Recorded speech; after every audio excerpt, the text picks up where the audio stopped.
Fala galera, muito bem-vindos a mais um vídeo do canal. Esse vídeo aqui, como você notou aí pela miniatura e pelo título, é de um tema bastante inusitado.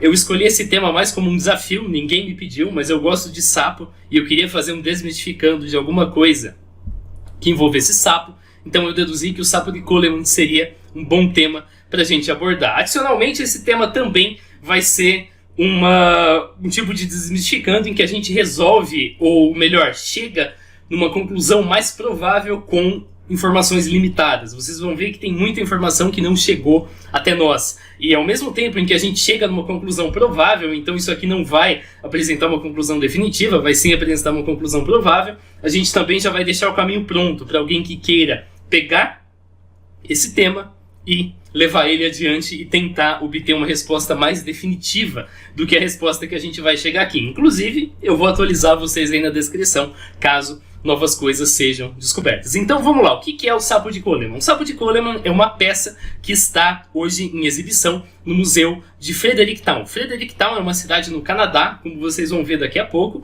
Essa é a peça nos dias de hoje. Se você for hoje lá, não hoje porque a gente está numa pandemia, mas fora da pandemia, é isso aqui que você vai ver. E você deve estar pensando, tá, tem alguém no mundo que acha que isso é um sapo de verdade? A resposta é sim, tem.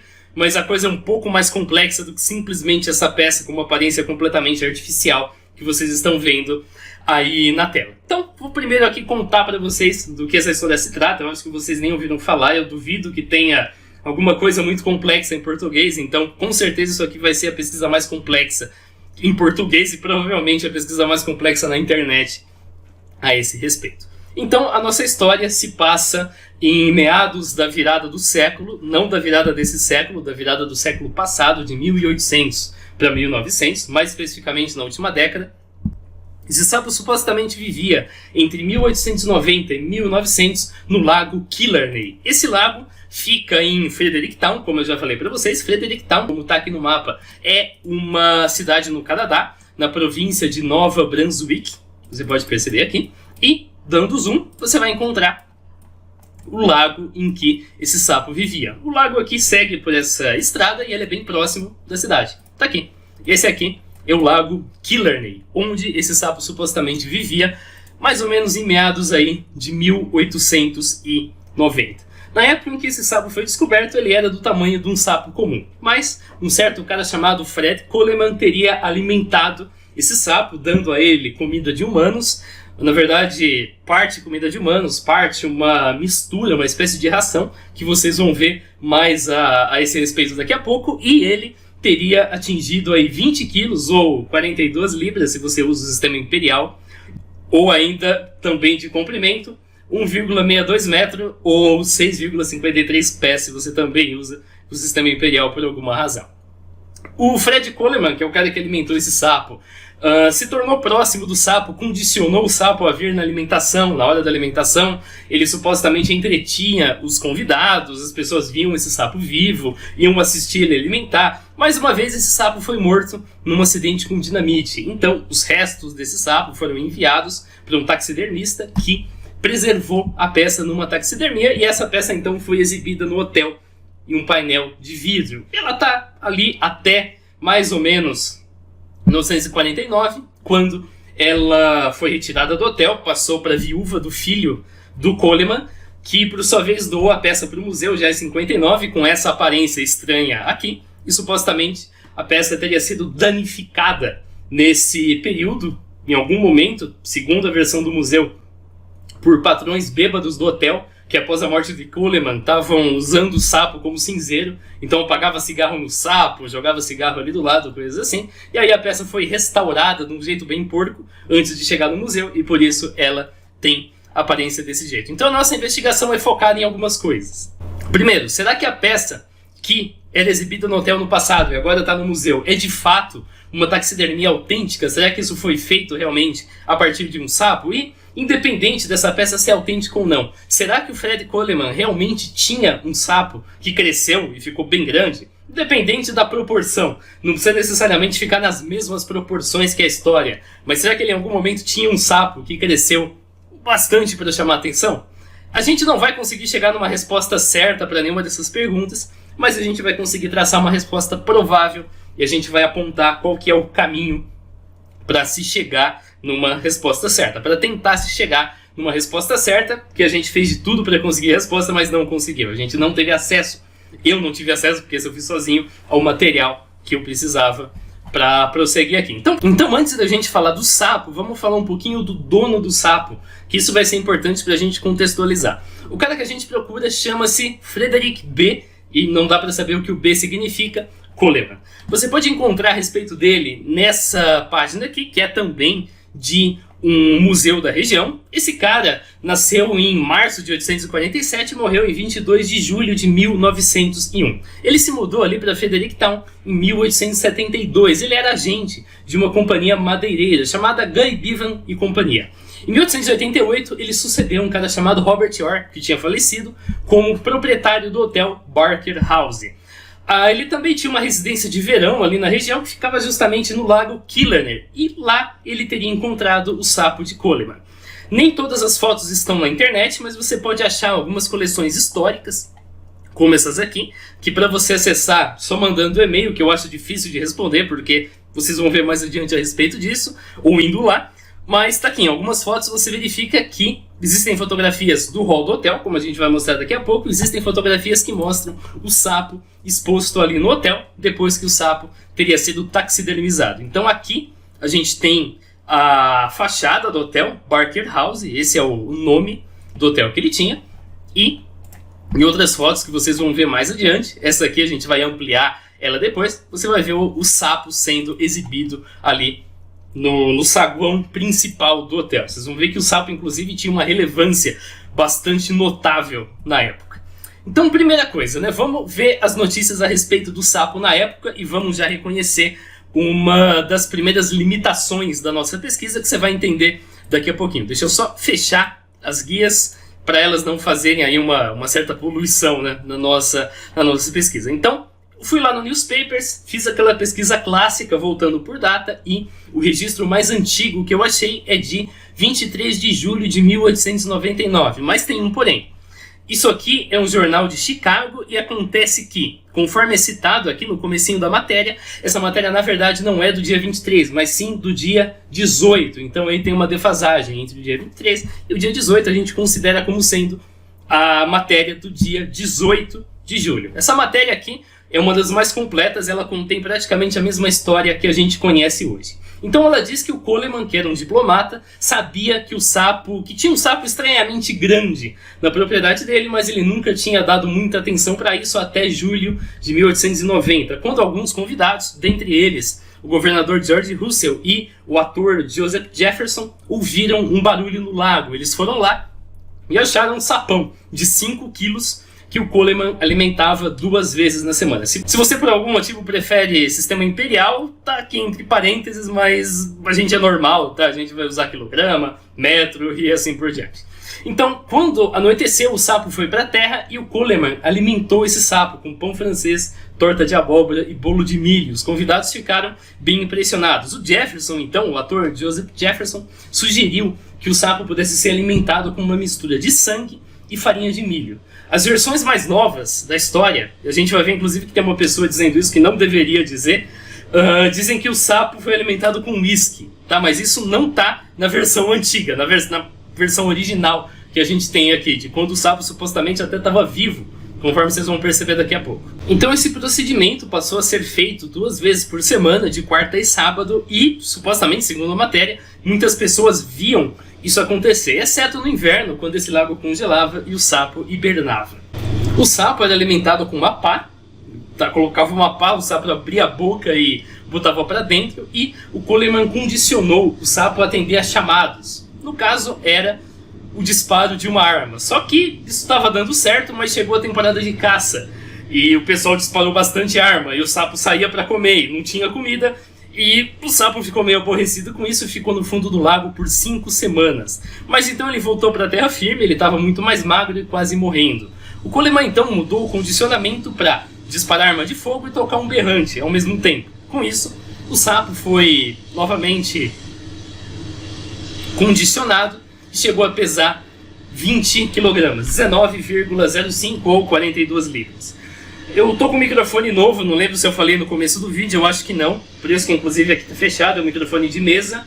Eu estudei mais ou menos como ele funciona em relação a ruído na mesa, mas eu não estudei como ele funciona em relação ao ruído com a porcaria de um trem passando lá fora. Eu tô evitando falar, claro, quando o trem apita, mas é inevitável ouvir o barulho do trem passando. Então, se nesse período aqui o áudio do vídeo ficou em qualidade ruim, me perdoem. Eu ainda tô para descobrir como que esse microfone funciona com o trem e aí ver como que eu faço para tratar isso, mas não vou resolver isso agora. Enfim, em março de 1898 teve uma exposição em Boston, que era chamada de Sportsman's Show Boston. Essa exposição tentou trazer o sapo, mas ele estava hibernando, as pessoas tentaram escavar o lago, tentar chamar o sapo, mas isso falhou. Só que o Coleman tinha fotos do sapo e, no momento dessa publicação, o sapo mantinha o mesmo peso e se recuperava de um machucado na coluna que ele tinha feito quando ele colidiu com o gelo enquanto tentava subir na terra. Essas fotografias não são exibidas na reportagem e é dito também que um cara chamado Benjamin Franklin Tracy, vou chamar de Tracy, mas eu posso estar enganado, teria testemunhado a existência desse sapo em 1896. Ele levou fotografias com ele e num evento em um clube em Murray Hill ele teria mostrado essas fotografias e convencido a plateia de que esse dito sapo era real. Essa aqui é a matéria, quem quiser pode ler aqui, mas o clipping tá lá e a ideia é que você consiga ler o clipping sem problema algum. Vamos avançar então aqui para a próxima evidência. O próximo registro, e isso vem do próprio museu, ele é datado do dia 7 de outubro de 1899. Agora, apesar da data da publicação ser 7 de outubro, isso aqui copia, como você pode notar aqui no cantinho, de uma matéria do dia 30 de setembro, conforme está no comecinho aqui. Isso é uma revista a respeito de atividades ao ar livre e a revista fala a respeito do hotel do Fred. Então diz que esse é um hotel muito importante na cidade, que é um lugar favorito de pessoas que apreciam esse tipo de atividade e que o sapo era o animal de estimação do Fred pelos últimos 12 anos. Ele teria sido descoberto em 1887, teria engordado até 19 quilogramas, as pessoas de todos os cantos iam lá para ver esse sapo e o Fred tinha feito todos os preparativos para mandar esse sapo para Exposição Universal em Paris, que aconteceu em 1900. A gente tem várias outras edições dessa mesma exposição, tá? Tem aqui inaugurou a Torre Eiffel, acho que é de 1889, enfim, tem várias outras edições da mesma exposição, mas então não mesclem tudo no mesmo ano. Essa aqui é a exposição de 1900, que ocorreu entre 14 de abril e 12 de novembro desse ano. Mas acontece que o sapo tinha sido, antes da exposição, encontrado flutuando do lado errado, né, de cabeça para baixo no lago. Isso teria acontecido porque pessoas dinamitaram ali a região próxima do lago e com isso o sapo morreu. O couro então do sapo foi removido e mandado para um taxidermista que preservou, produzindo aquela peça, e o Fred então passou a expor essa peça ali na Barker House, que era o seu hotel. É mencionado aqui que as pessoas chegam na cidade, recebem inúmeras ofertas de hotéis na região, e as pessoas falam, não, eu não tenho a mínima ideia dos hotéis que vocês estão falando aí, mas eu quero no hotel que tem o sapo no saguão de entrada. Ou seja, no dia 18 de julho de 1889, a gente tem aqui uma notícia que mostra que o sapo ainda estava vivo, e já em setembro do mesmo ano, no final de setembro, 30 de setembro, a gente já tem uma notícia que mostra que o sapo já estava morto, já estava sendo exibido no saguão do hotel, e mais ainda, que esse sapo já era bastante famoso. Aí a próxima evidência é uma fotografia que mostra aqui os convidados no saguão do hotel, e mostra o sapão aí na mesa, como você pode notar aqui. Essa fotografia não tem data, tá? Na coleção. E a próxima evidência é um cartão postal, que também não tem data, que mostra o Frederick Coleman do lado do sapo. Tem aqui escrito embaixo, pego em 1889. Esse texto seria uma referência ao sapo propriamente dito. Na outra reportagem a gente tem 87, nessa aqui a gente tem 89. E tem outras versões do mesmo cartão postal. Esse aqui não tem o texto, por exemplo, e está sendo vendido aqui no eBay por $30. Você pode dar um bom zoom. Aqui é o Fred, aqui é o sapo.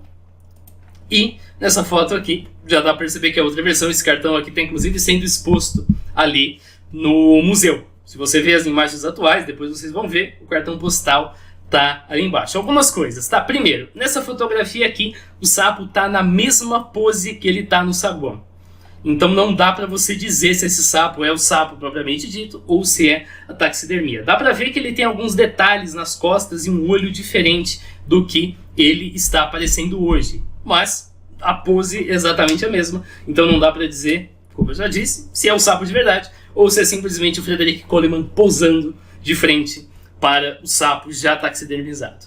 Aí eu entrei em contato com o museu pedindo por datas, né? Data da foto, data dessa foto aqui e data do cartão postal, porque nada garante que o cartão postal e a foto sejam da mesma época. A gente consegue datar isso aqui para, claro, depois de 1889 de setembro, quando o sapo morreu, porque ele já estava morto, e a gente consegue datar o cartão postal, porque o cartão postal menciona que o sapo está no hotel, portanto o sapo já estava morto, mas a foto do cartão postal não tem uma data precisa, e a resposta da funcionária do museu, chamada Holly, foi: nós não sabemos. Ela se propôs a tentar pesquisar mais coisas, mas até agora não me respondeu. Se eventualmente me respondeu, que eu acho improvável, eu vou atualizar vocês. Beleza. Aí agora vem a pergunta, né? Será que a gente tem registros de quando o sapo estava vivo? Essa resposta, eu já vou adiantar, ela não tem uma resposta satisfatória. Essa pergunta, perdão, não tem uma resposta satisfatória, mas a gente vai pelo menos encontrar um caminho que alguém pode usar para tentar resolver. Mas essa pergunta aqui, a resposta dela é fundamental para a gente saber se simplesmente o Fred um belo dia chegou com um boneco de sapo, botou na porta do hotel e começou a contar, quando alguém perguntou por que tem um sapão na porta do seu hotel, a falar essa história que ele inventou, de que ele tinha encontrado esse sapo, alimentou ele lá no lago, as pessoas podiam ver, e um dia o sapo foi morto, aí eu mandei taxidermizar, e ele criou essa história para criar engajamento, digamos assim, ali no seu hotel, ou se realmente esse sapo existia, se as pessoas podiam ir lá ver esse sapo e esse sapo realmente morreu, e aí ele mandou lá para a taxidermia. E a gente tem, claro, esses dois extremos, né? Então, a história é totalmente mentira, a história é totalmente verdade, a gente pode também colocar uma coisa no meio, né? Será que realmente não existia um sapo relativamente grande lá na posse do Frederick Coleman, que ele alimentava, as pessoas eventualmente podiam ver, tal, esse sapo acabou morrendo, e aí ele deu uma exagerada no sapo e colocou ali no hotel? É possível também, e a gente vai ver como que uma pessoa em uma situação mais favorável que a gente pode checar essa informação. Aliás, se você acompanha a série, eu acho que você até já tem ideia de como que a gente pode fazer isso. Então vamos lá, né? O sapo, a gente sabe que ele morreu antes da exposição, que ocorreu entre 14 de abril e 12 de novembro, mas a gente pode ir mais além. A gente sabe que ele já estava morto no dia 30. E como esse sapo já estava no saguão, já estava taxidermizado e já era famoso, a gente presume que ele já estava morto há algum tempo. Então com isso a nossa janela fica um pouco apertada, né? A gente tem entre 18 de julho e 30 de setembro para esse sapo ter morrido. E a gente pode botar, sei lá, uma semana tirando do dia 30 de setembro para esse sapo realmente ter morrido, ter sido taxidermizado, por aí. Então, com certeza essa morte aconteceu aí no verão de 1889. Agora, como eu já disse, né, a gente não consegue datar essa fotografia para saber se ela exatamente deveria ser o sapo vivo ou ela é simplesmente o sapo morto. Aí se você acompanha Desmistificando, eu acho que você até já sabe o que fazer. Olha nos jornais, vê se tem alguma evidência aí desde 1890 até 1898 de que esse sapo estava vivo. Perdão, até 1899. Vê se tem algum jornal dizendo, uma crônica, por exemplo, de alguém que foi lá, viu o sapo e decidiu escrever sobre, ou qualquer coisa que mencione de que esse sapo existia e que as pessoas podiam ver, porque supostamente era isso que acontecia. Pois é, aí você vai no Newspapers, pesquisa aqui por Coleman Frog, faz aquele filtro, e você vai ver que os resultados não são satisfatórios. Você vai ver que da época em que o sapo deveria aí estar vivo, a gente não tem resultados, né? A gente não tem informações aqui. Aqui a gente já tem cópia da mesma coisa, tá? Aqui a gente já tem simplesmente a mesma notícia sendo copiada e colada nos jornais. Aqui a gente já tem o clipping que eu fiz, e antes disso não tem nada, tá? Pesquisando aqui pelo lago, seguido de sapo, eu analisei um por um aqui depois, quem quiser pode verificar, nenhum deles menciona que tem um sapão lá no Lago Killarney, tá? Nenhum deles fala disso. Eles devem estar pensando, legal, acho que isso já é uma evidência de que o sapo é falso, a história do sapo é falsa, nunca existiu sapo nenhum. Aí eu vou te dizer, relaxa, porque não dá para fazer essa afirmação. Por quê? porque os resultados nos jornais canadenses são muito pequenos. Aqui ele insiste em filtrar nos Estados Unidos, tá? Ele dá 83 resultados, porque por alguma razão isso foi refeito. Mas os 83 já é a soma de todo mundo aqui, Canadá e Estados Unidos. E no Canadá ele só dá 24 resultados. E uma prova de que esse espaço amostral aqui é muito pequeno, o que eu quero dizer com isso? Praticamente não tem jornais canadenses sendo indexados, é que se a gente filtrar para a província, que é de Nova Brunswick, como eu acabei de marcar aqui, e apagar o termo Killarney Lake desse jeito aqui, pesquisar simplesmente por frog, então sapo, a gente vai ter 0 resultados, a gente não vai ter nada. É impossível que ao mesmo tempo em que em outras regiões nós tivemos 60 mil resultados de sapo, pela palavra sapo, em todo o período, claro, a gente tenha 0 resultados nessa região. Por que isso está acontecendo? Porque o Newspapers tem muito pouco jornal dessa região específica. Não só dessa região, claro, não só da época que a gente precisa, né, que é entre 890 e 899, mas de toda a época. Esse Newspapers aqui quase não tem jornais de lá. Então, se isso tivesse acontecido, sei lá, em Nova York, eu te diria, cara, é bem provável que esse sapo nunca existiu. Mas como a gente não tem jornais pra gente poder falar, ó, não tem nada, não dá pra gente afirmar nada. Se a gente tivesse pesquisado, perdão se eu tô sendo prolixo, mas é importante que você entenda isso, em 100 mil jornais e falasse não tem sapo nenhum, seria um significado.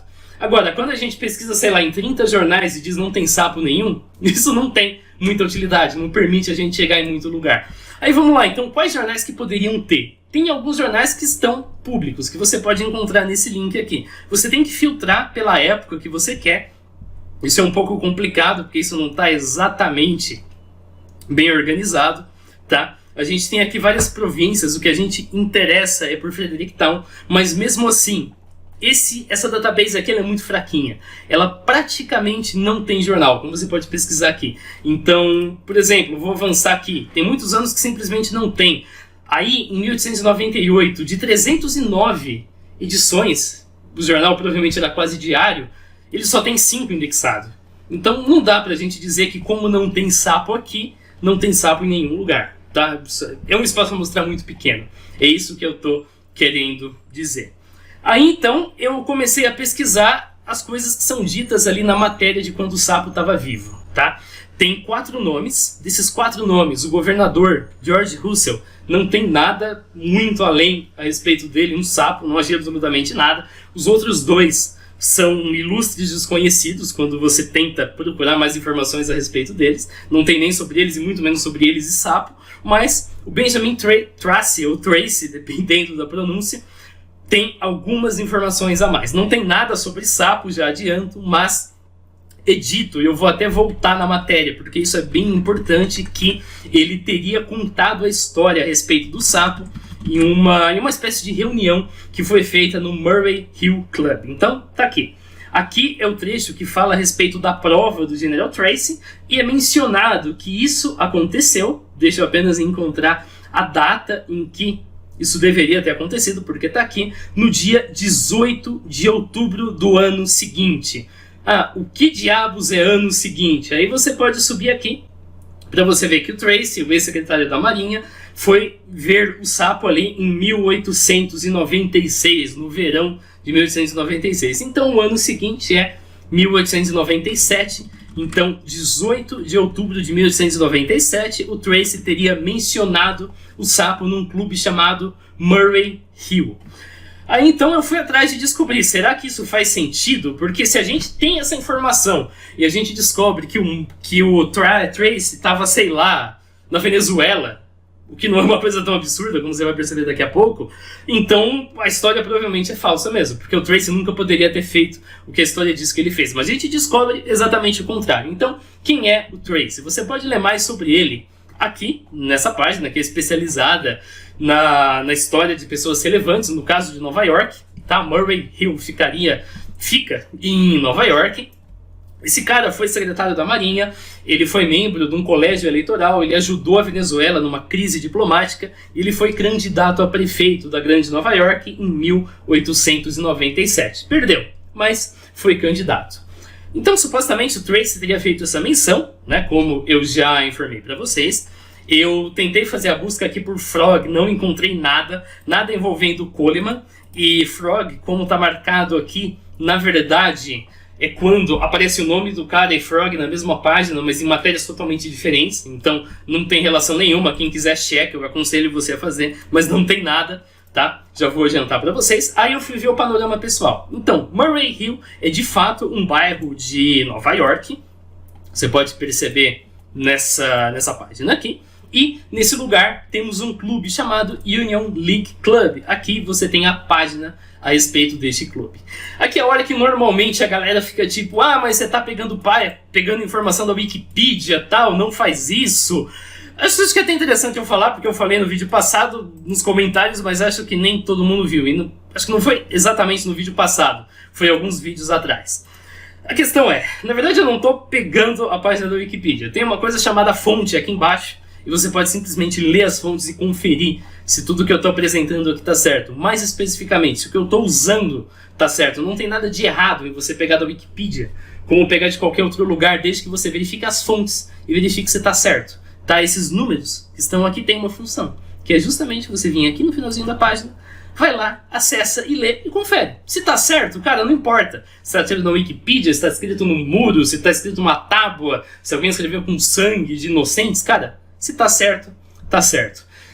Essa cisma com Wikipedia eu acho que vem da escola, quando o professor anula seu trabalho porque você copiou da Wikipedia, tá? Ele deveria mais anular o seu trabalho por você ter copiado, tá certo? Porque plágio não é uma coisa legal, plágio simplesmente ferra com a sua carreira acadêmica se você comete, do que por ter pego da Wikipedia, tá certo? O problema aí não foi você ter pego da Wikipedia, o problema aí foi você ter copiado, tá? Copiar coisas de fato não é legal e você não deve fazer de lugar algum, tá? Nem da Wikipedia, nem de qualquer outro tipo de fonte. Verifique o que você está usando, independente da fonte, seja da Wikipedia, seja de qualquer outro lugar, verifique a autenticidade e depois, então, você escreve aquilo, você produz alguma coisa do que você obteve de fontes, tá? Você não simplesmente copia o que você pegou pronto. Agora que eu já falei sobre isso, vamos prosseguir. Enfim, a partir dessa informação, desse clube, eu descobri que o Benjamin Tracy era vice-presidente do clube em outubro de 1897.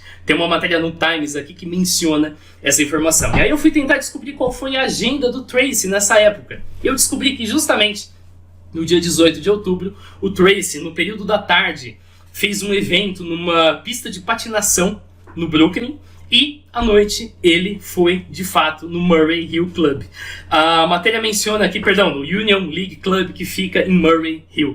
Esse foi um jantar com cerca de 75 pessoas e ele, sendo aí candidato a prefeito e sendo vice-presidente do clube, certamente discursou, tá? Então, a informação de que o Benjamin Tracy teria dado um discurso no dia 18 de outubro de 1897, no Murray Hill Club, é verdadeiro. Ele de fato deu esse discurso, de fato estava lá e ele certamente discursou, tá? Ele é candidato a prefeito, vice-presidente do clube, é óbvio que ele vai discursar num evento desse tipo. Agora, o que ele falou nesse discurso, só uma máquina do tempo para resolver, não encontrei em local nenhum uma transcrição que permita atestar de que ele deu ali de fato um testemunho a respeito do sábado, de que ele realmente mostrou as fotos ou qualquer outra coisa do tipo.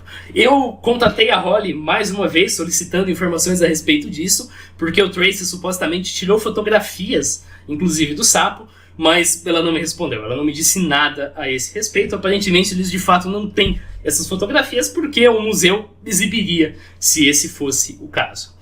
Aí então eu fui atrás de jornais locais. Nessa página aqui você encontra uma lista de jornais locais. Essa lista tá por época e tá por local. A gente se interessa aqui por Fredericktown. Eu já separei para vocês o nome do jornal, o período em que isso ocorreu, tudo bonitinho aqui. Você pode escolher algum para checar se tudo isso funciona. Aqui então tem as edições, tem a época, né, de 1888 a 1902.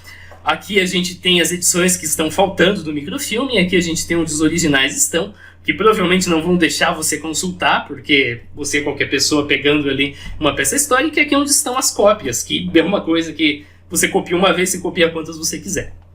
Aí, A gente não tem condição de viajar para o Canadá, nem agora, porque tem uma pandemia, nem em qualquer momento no futuro próximo.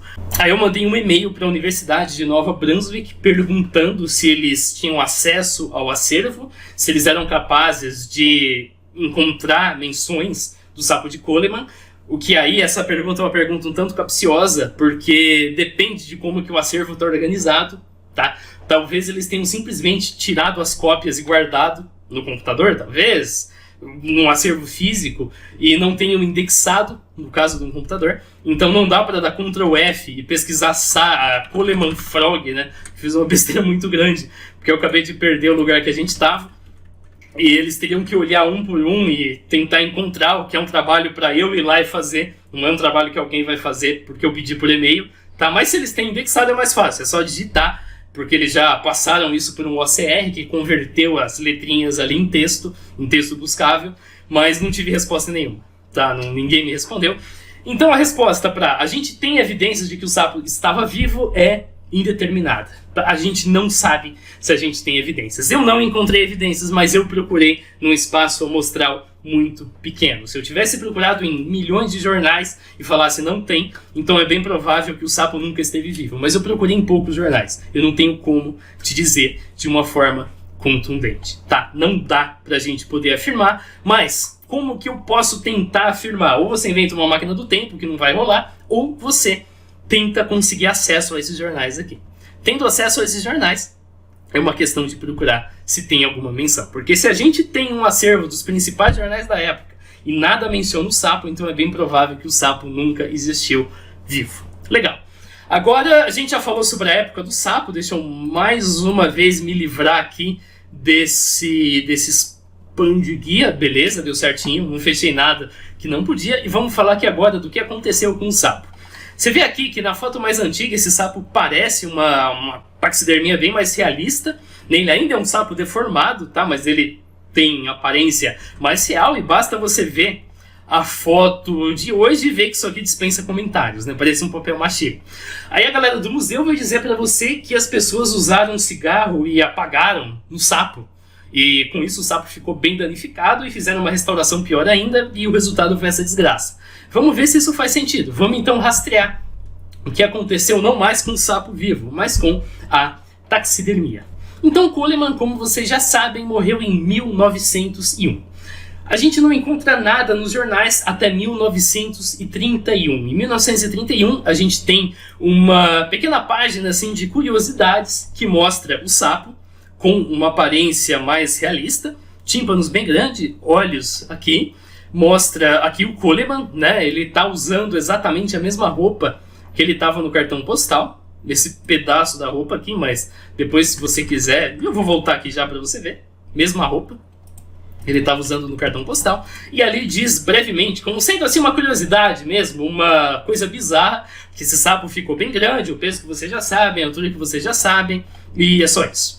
Aí a gente tem depois, e isso aqui é mais interessante, uma matéria de 1947. Essa matéria diz: o sapo na Barker House, que é o hotel, está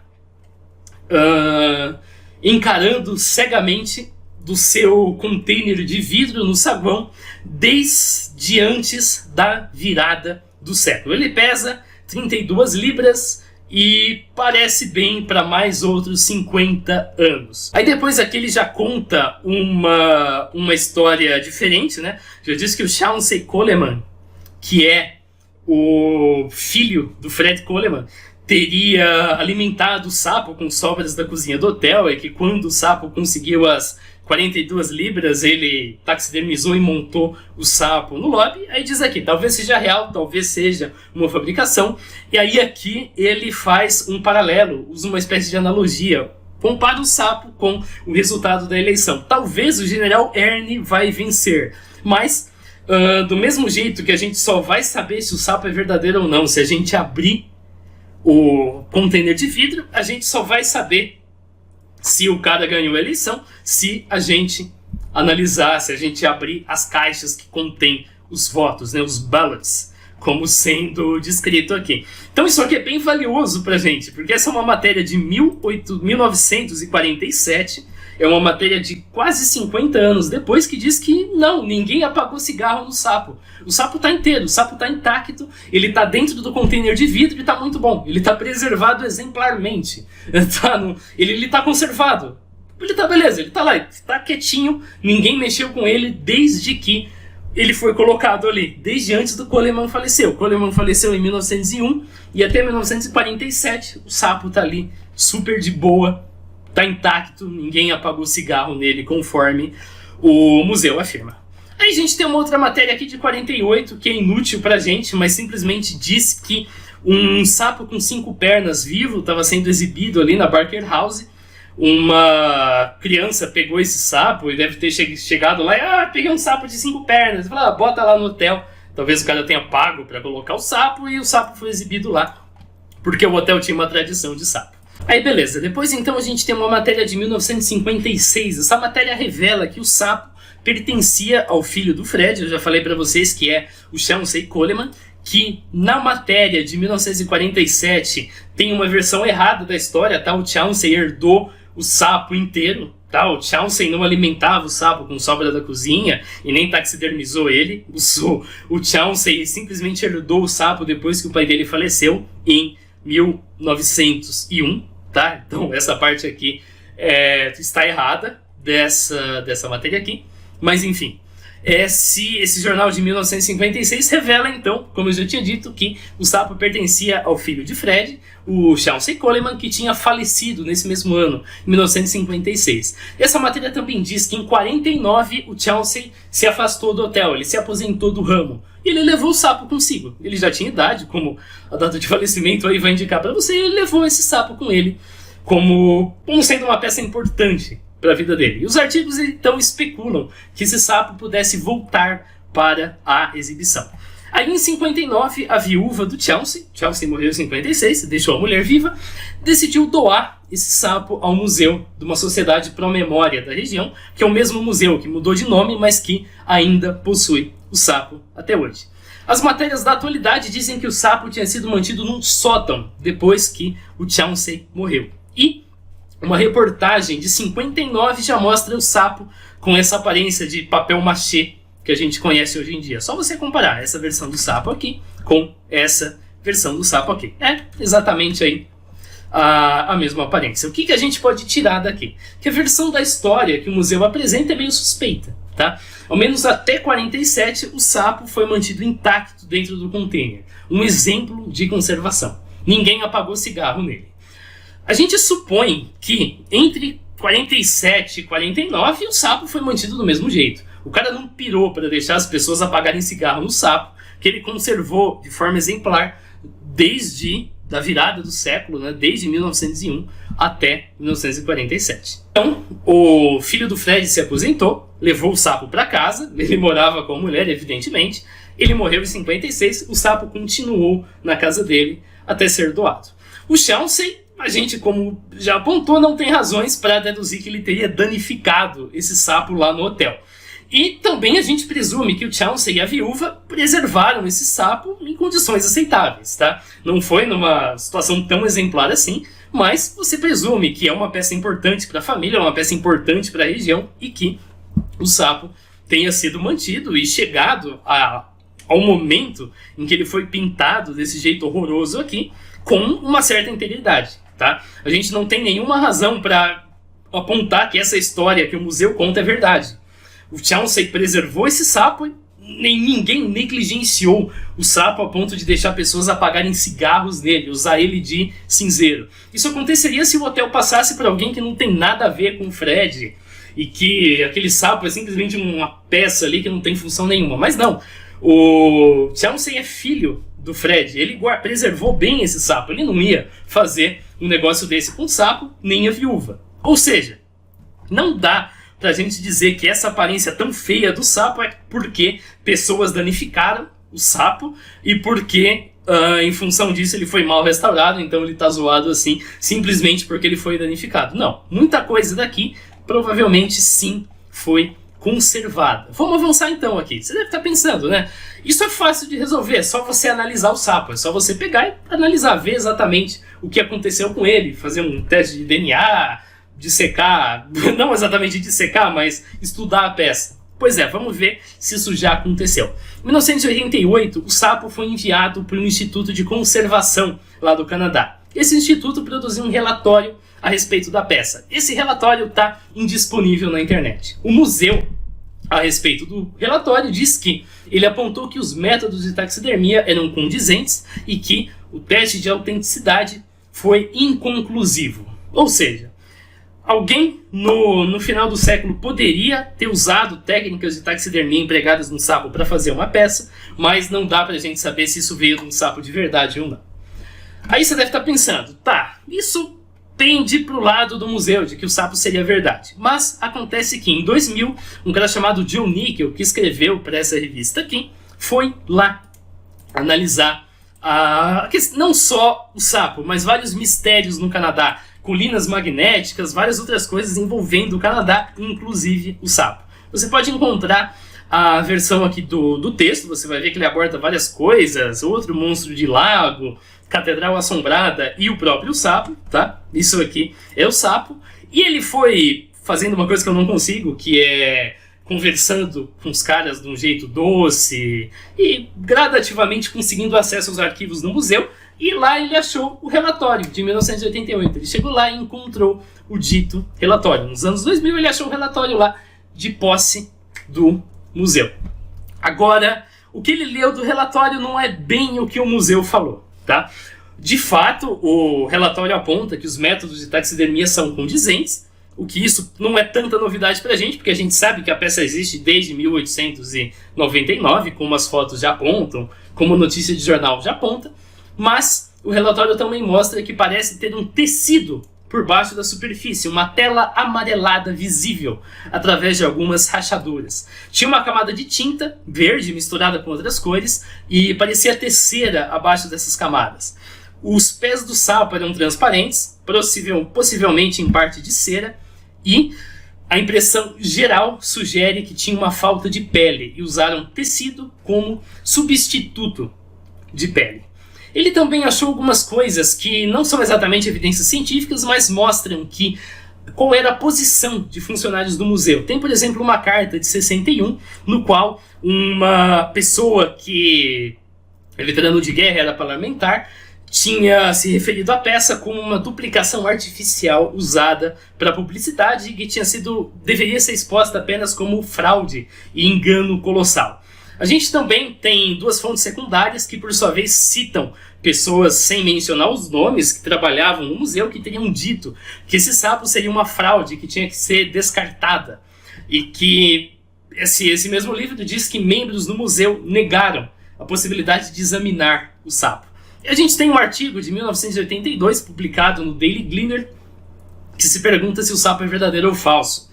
Esse artigo afirma que céticos locais dizem que o sapo, antes de ser comprado pelo Coleman, então a peça foi comprada pronta, ele era usado para vender remédio para tosse, que aliviaria o sapo na garganta. Vamos então fazer uma breve análise disso aqui. Então, sapo na garganta, de fato, é uma expressão idiomática, frog in your throat, como você pode notar aqui, que é usada para quando você tem dificuldade de falar pela garganta seca e tem vontade de tossir. E no período entre 90 e 99, então 890 e 899, antes desse sapo aparecer nas mãos do Fred, existem 67 mil resultados mencionando um sapo na garganta. Se eu expandir aqui para todo mundo, eu posso colocar para o Canadá, isso já vai reduzir para 541. Agora, a questão é, só 541 não é suficiente, porque nada garante que ele tenha comprado esse sapo dentro do Canadá. Só para Frog in Your Throat, aqui a gente só encontra 25 no Canadá, mais uma vez. Isso possa mostrar o pequeno, mas ele poderia simplesmente ter comprado esse sapo fora. E se alguém tiver afim, o que eu sei que ninguém vai estar, pode checar esses 67 mil. Mas eu não encontrei nada que permita apontar isso aqui como sendo... que permita provar isso aqui. Eu não encontrei nada que permita concluir que isso aqui é verdade. Tá? Isso aqui, a menos que tenha provas, é uma afirmação infundada. O mais próximo disso é um farmacêutico de Ontário chamado Fleming, que usou um anúncio gigante na forma de um sapo. Agora ele diz que esse anúncio vivia e andava Então você presume que ele era uma roupa ou um boneco com possibilidade de mexer, não aquela peça estática que a gente tem do sapo atualmente. E o museu também, como esse próprio artigo diz aqui, se mostrou relutante em permitir análises no sapo. Então a gente tem um cara, aqui em algum lugar a gente vai ter o dito cartão postal que eu pedi mais informação. A gente tem um cara chamado Andrew, que se diz como expert local em sapos, que afirma que o sapo é verdade, mas que diz que não acha uma boa ideia fazer análise do sapo, porque isso vai perturbar o sapo ali. Agora, o Andrew também afirma que o sapo se alimentava com uísque. Essa não é uma versão da história original, mas ele afirma isso, que o sapo também era alimentado com uísque. Vamos falar agora a respeito disso. Será que a história do sapo de Coleman é biologicamente condizente ou não? Antes de prosseguir, a gente vai analisar um aspecto filosófico. Eu prometo ser breve. Salvo algumas poucas exceções, a gente não consegue provar uma afirmação negativa. Como assim? Pega, por exemplo, a afirmação: o monstro do Lago Ness não existe. A gente só consegue provar que isso é verdadeiro fazendo uma busca exaustiva em todas as coisas que existem lá no Lago Ness e checando que nenhuma delas é o dito monstro. Agora, essa mesma afirmação, o monstro do Lago Ness não existe, pode ser provada falsa muito facilmente. Tudo que você tem que fazer é me trazer o monstro do Lago Ness. Traz o monstro do Lago Ness, matou. A minha afirmação é falsa. Nesse caso, a afirmação o sapo de Coleman é biologicamente impossível só pode ser respondida com uma análise de um modelo com inúmeras variáveis e inúmeras condições diferentes e que requer inúmeros experimentos de campo para se provar verdadeira. Agora a gente pode provar que essa afirmação é falsa de um jeito muito fácil, apresentando um sapo que tem as mesmas características do sapo de Coleman. Isso até agora não foi feito, vamos ver por quê. Então a primeira pergunta a ser feita é: qual que é a espécie do sapo de Coleman, né? Exatamente qual que é a espécie desse sapão que a gente está lidando aqui. Deixa eu só fechar aqui todas as outras matérias que não têm tanta utilidade. Vamos lá. O sapo de Coleman deveria ser uma rã touro americana. Até agora eu tenho traduzido Coleman Frog como sapo de Coleman. Eu não sei se o ideal seria rã de Coleman, porque a gente tem o termo toad também, mas eu englobei aí rãs e sapos, tá? Na mesma categoria para a coisa ficar mais fácil. Eu decidi chamar de sapo, porque a sonoridade é melhor. Então ele seria uma rã touro americana. É a maior espécie entre sapos e rãs da América do Norte, que é nativa ali daquela região. Agora a questão é, essa espécie chega até 20 centímetros e pesa até 680 gramas. Tá um pouquinho longe do sapo que a gente tá lidando, né? O sapo de Coleman. O maior sapo do mundo, segundo o livro dos recortes, é o sapo Golias. Ele é um sapo que vive na África, na região ali de Camarões. Como você pode perceber aqui nessa matéria, eles chegam até a 32 centímetros em média. Um espécime de 1989 tinha 36, eles pesam até 3,25 quilogramas. Também está longe do nosso sapo que a gente está lidando. E o maior sapo da história, desde da história do planeta que a gente tem notícia por evidências arqueológicas, é o sapo do diabo, ou de nome científico Beelzebufo. Se você jogar Ark, você conhece esse sapo aqui. Se você faz parte da minha tribo, você sabe que eu tenho uns 50 sapos domados desse aqui, e que o meu hobby é domar sapo. Então, se você faz parte da minha tribo, você certamente se reveza para alimentar os animais que a gente tem, e você deve me odiar porque eu encho o lugar de sapo. Mas, enfim, esse aqui são os maiores sapos dos quais a gente tem notícia. Eles viveram há cerca de 70, 65 milhões de anos atrás, já estão extintos. Eles tinham até 41 centímetros e pesavam até 4,5 quilogramas. Então, realmente, o sapo de Coleman está bem distante dos maiores sapos que a gente conhece. Tá? Ele é quase 4 vezes maior que o maior sapo que já viveu. Esse sapo já viveu há 65 milhões de anos. Ele pesa 4 vezes mais que esse sapo, e do maior sapo que a gente tem na atualidade, ele ainda é 5 vezes maior e pesa quase 6 vezes mais. Então ele está bem grande realmente, e ele não tem precedente. Um sapo desse tamanho desafiaria o nosso conhecimento biológico. E a dieta? A rã touro americana e a rã touro africana também elas têm uma dieta bem variada. E por variada, entenda, elas comem qualquer coisa que se mexe e cabe na boca. Sério. Qualquer coisa que você jogar na frente delas que se mexe e que ela consegue engolir, ela vai engolir. Se você jogar, sei lá, um robô de Arduino na frente dela, ela vai botar pra dentro, provavelmente vai cuspir logo em seguida. E você pode até fazer isso com um sapo cururu, apesar de que não é legal você fazer, mas se você jogar uma pedrinha, ele vai botar pra dentro e vai colocar pra fora também. Porque o sistema nervoso é uma coisa mais rudimentar, ele responde direto ao estímulo do movimento. E o que eles comem aí no habitat natural? Eles comem, desde que caiba, claro, ratos, peixes, pássaros, cobras, filhotes de tartaruga, insetos e até mesmo girinos e outros sapos menores da mesma espécie. Aqui a gente tem alguns animais que foram azarados o bastante para cair na boca dessa espécie de sapo. E as ratoras americanas também são criadas para abate. E com isso a gente não fica dando rato para ela, a gente dá ração. Essa ração normalmente envolve coisas bem parecidas com a ração que o Joseph Jefferson tinha indicado para o Kuhlman, tá? A gente tem um artigo científico aqui, em português até, é um artigo brasileiro, se eu não me engano, os autores são brasileiros, quem quiser ver depois, a respeito de valores nutricionais de ingredientes de ração de sapo. E de fato, aqui envolve fubá de milho, amido de milho, farelo de soja, farelo de trigo, farinha de peixe, farinha de carne e ossos. Então essa mistura de sangue com farinha de milho não é uma coisa tão distante da ração que é dada para sapos hoje em dia. Mas a gente não tem nenhuma evidência de que essa ração ou qualquer ração consegue fazer um sapo ficar tão grande quanto o sapo de Coleman. E claro, as fontes mais recentes a respeito de whisky, como especialista em sapos, que o Andrew se auto-intitula, provavelmente não vai dar certo. Tá? A gente não tem estudos sobre o que acontece se você der álcool para sapo, por razões meio óbvias, mas é meio evidente que isso vai trazer consequências horríveis para o sapo. É dito também que o sapo teria sido condicionado para comer nas quartas e sábados, e que ele atendia ao som de berrante, e depois ele até subia para a terra firme, mesmo sem ser chamado pelo berrante. Então ele era capaz de reconhecer dias da semana. O sapo tem um sistema nervoso bem rudimentar, como você pode perceber aqui, esse aqui é o sistema nervoso central do sapo. A gente sabe que ele responde a estímulos visuais de objetos se mexendo, de fato.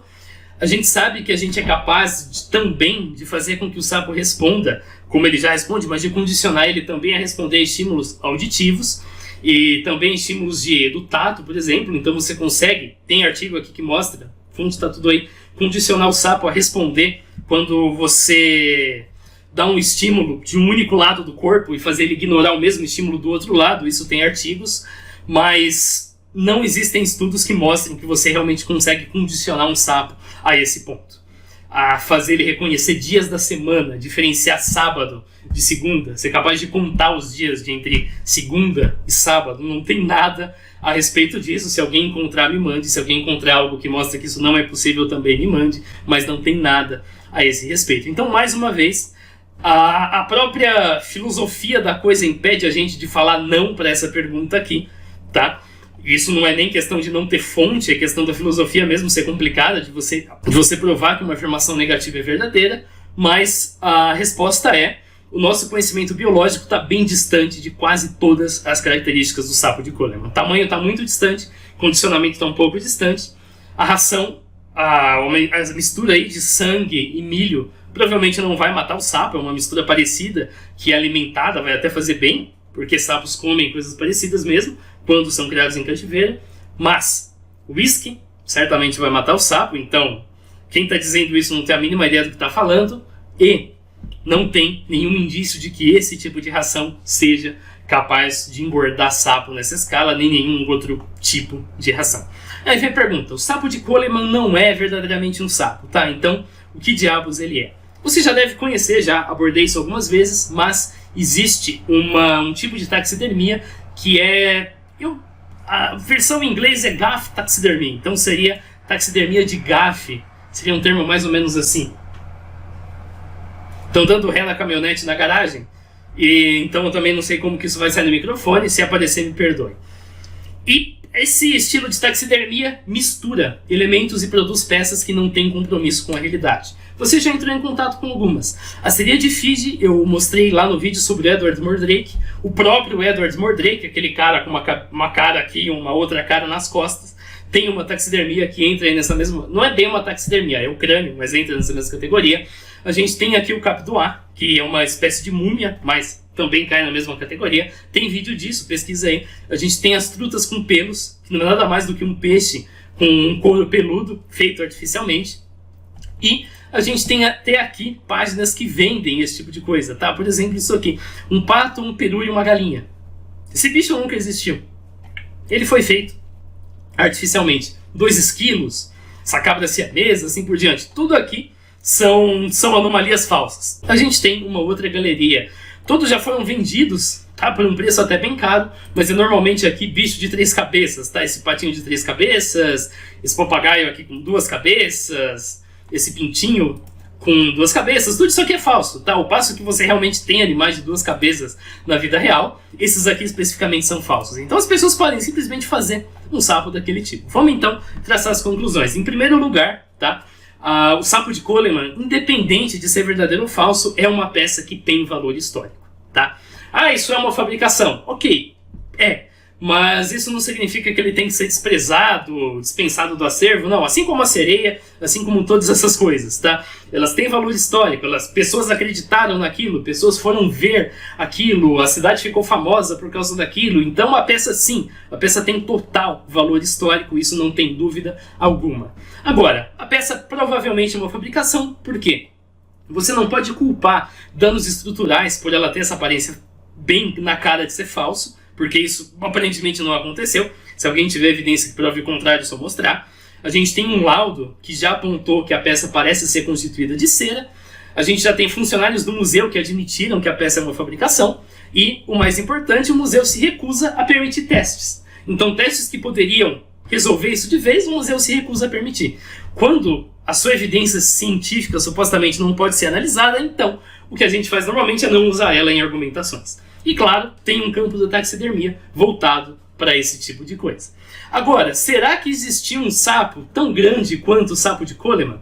Muito pouco provável, porque isso não tem precedente nenhum na biologia e normalmente as coisas têm que ser replicadas. A gente não tem ninguém que fez um sapo crescer desse jeito. Agora, para a gente poder afirmar se o Frederick Coleman criava sapos, ou se ele, dos sapos que ele criava, ou se ele simplesmente tinha um sapo de estimação que ficou bem gordo, a gente precisa de fontes que estão inacessíveis, tá? O registro mais antigo aponta que o sapo está vivo, e depois os sapos já estão mortos, e como eu já disse várias vezes aí, a gente não tem jornal suficiente para analisar. Se alguém consegue os jornais que eu mostrei, a gente pode sim chegar a uma conclusão mais definitiva. Aí você está pensando, por quê? Já deve ter dado quase 1 hora de vídeo, por que eu fiquei falando tanto disso? Esse vídeo, eu acho que ele é importante porque ciência é feita de forma colaborativa. Alguém, eventualmente, vai pegar o que eu fiz e vai prosseguir com o que eu apresentei para vocês aqui. Esse é um exemplo de situação em que a gente não tira a conclusão precisa. A gente não conclui que é sobrenatural, de forma alguma. A gente só conclui que as evidências que a gente precisa estão inacessíveis. E que, no futuro, a gente ainda pode derivar uma conclusão assim que a gente tiver essas informações, mas que por enquanto a gente vai ter que ficar com uma conclusão provável. E claro, apesar das dificuldades, o que vocês viram agora, senhoras e senhores, foi o melhor material que alguém poderia ter feito com as informações que tem acesso na internet. Isso eu garanto pra vocês. Valeu pra você que assistiu e a gente se vê. Falou!